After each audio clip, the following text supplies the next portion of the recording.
I wrote the book because as part of the research for my previous books, part of the background research for After the Prophet, which was about the Shia-Sunni split, I'd read several biographies of Muhammad. And while I loved the early ones, the earliest Islamic biographies and histories by Ibn Ishaq and al-Tabari, I found the modern ones, let's just say that it was amazing to me that anyone could make so remarkable a life so soporific. It was partly because some of them were very pious and therefore overly reverential, and partly because some of them, I think, were just too timid, like they were sort of tiptoeing around and so on. So although I knew an awful lot about Muhammad, I sort of fact after fact after fact all piled up there, it was as though the man himself had been weighed down by the sheer volume of words, billions of words that have been written about him. And so it was almost as though the more was written about him, the further away he seemed to get. It was rather like, you know what happens when you look through a telescope the wrong way round and everything becomes smaller instead of bigger? That was the feeling I was beginning to get. And I found this very frustrating because, I mean, my God, what a life. What a narrative arc of this life. I mean, born an outsider, marginalized within the ruling tribe of Mecca by virtue of having been born an orphan. His father dead before he was born. In fact, his father died without even knowing that he'd sired a son. Sent off to live with the Bedouin foster parents for the first 5 years, returned to Mecca, a total stranger to the city, to his own city, and then just 1 year later his mother dies and he's doubly orphaned, and then he's put to work on the camel trains and so on, and as a camel boy very, very slowly works his way up. I mean, it is amazing, this journey from outsider, sort of inside outside, the way he's born, to become the absolute outsider when he's exiled from Mecca. I know that the Hijra is usually translated as emigration, but it wasn't. It was exile. He was forced out of Mecca under threat of assassination. And then returning from Medina to Mecca 8 years later, acclaimed as the ultimate insider.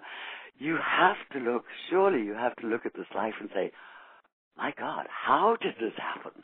Not just what and when, but how and why. There's an amazing story here. And I think what happened was that, let's just say that many of the people who have written about it in modern times are academics or very conventional nonfiction writers. I'm a writer, and my style is more literary nonfiction. And I'm always looking for the story, and I see this wonderful story, and I wanted to do justice to it.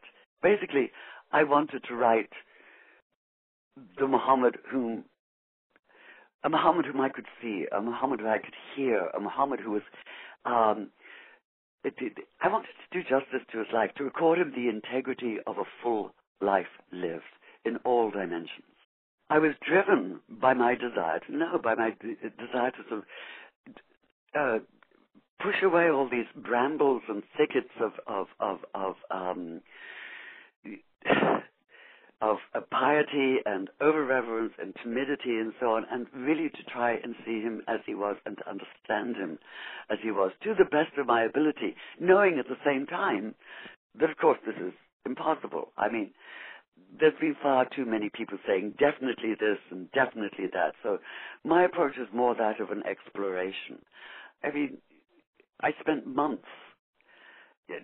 What an absurd thing to do, in a way. I spent months haunted by the question, for instance, of what actually happened on Mount Hira on the Ramadan night in the year 610, when Muhammad received the first revelation of the Quran.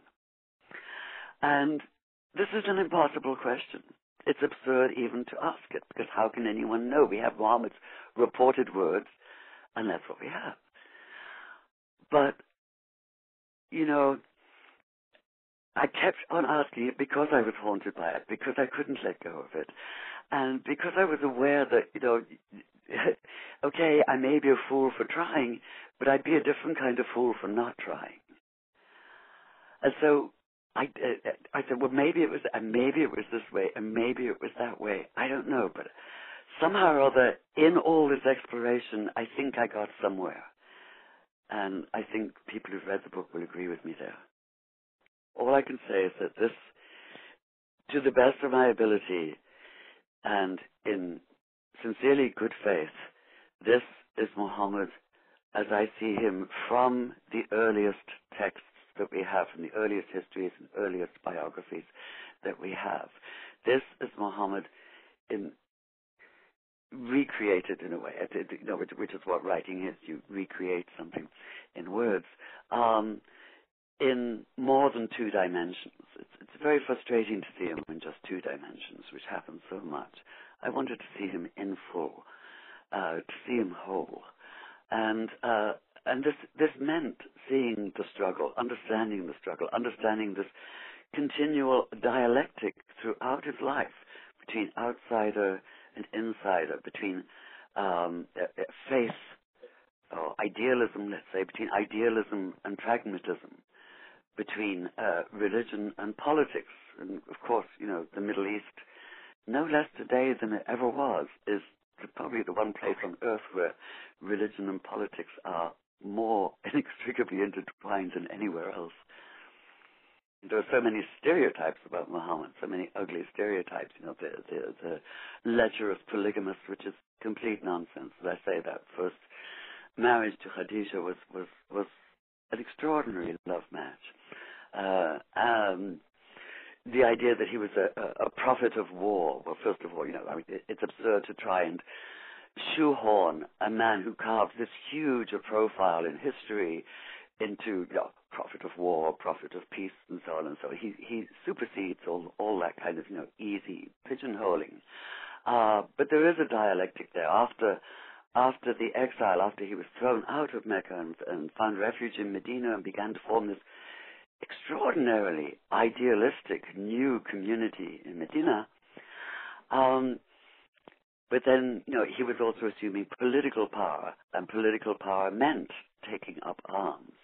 And there you get this immense sort of dialectical pull between the 12 years that had gone previously, between the first revelation and his exile from Mecca, when he had been downright Gandhian in his pacifism, in his passive resistance, his refusal to reply to violent abuse with violence. And then that changes. It changes, and then it comes full circle, because when he finally comes back to Mecca and the Fatah, the opening of the surrender of Mecca, when they acclaim him as their leader, as their political leader as well as their spiritual leader, his orders are quite clear. Avoid violence. And one of the worst stereotypes, of course, is the Islamophobes.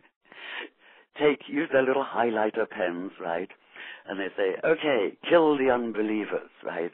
And then they leave out all the rest. But only, if they try to prevent you reaching the Kaaba, only if they attack you first. And even then, God is merciful, God is forgiving, mercy and forgiveness are preferable.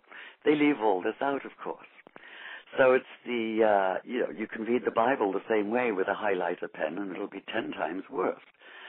So it's a terrible thing to do to any kind of text, let alone a sacred one. But it's easy to do, and that's, of course, why they do it. Simplistic minds. The interesting thing is that extremist, radical Islamists do exactly the same thing using the same highlighter pen and the same passages.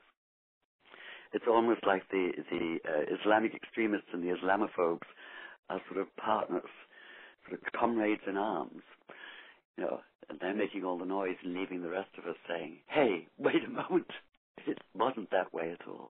I'm not trying to convey a message here. I'm simply trying to understand who Muhammad was, as close to the inside as I can get, while realizing, of course, how utterly outside I am. And I know this is a complete paradox, But, oh God, the world works on paradox. I think it's easy to forget, and it's hardly mentioned anymore, how extraordinarily radical Muhammad's preaching was, not only for his time, but even in ours. It was radical in that it was against the status quo. It was against corruption, against the greed of Mecca at the time, which had become a kind of 7th century Arabian equivalent of a Wall Street bull market. It was for egalitarianism. It was for social justice. It was basically a social justice message, just as the message of Jesus had been 6 centuries earlier. And it's easy to forget this with all this brouhaha, created by the Islamophobes and the extremist Islamists. It's easy to overlook what was really behind this, right? The political and the cultural call, this idea that yes, you can stand up to power and to corruption. Yes, you can, or we can together change things, change our world. That was a radical idea, and it still is.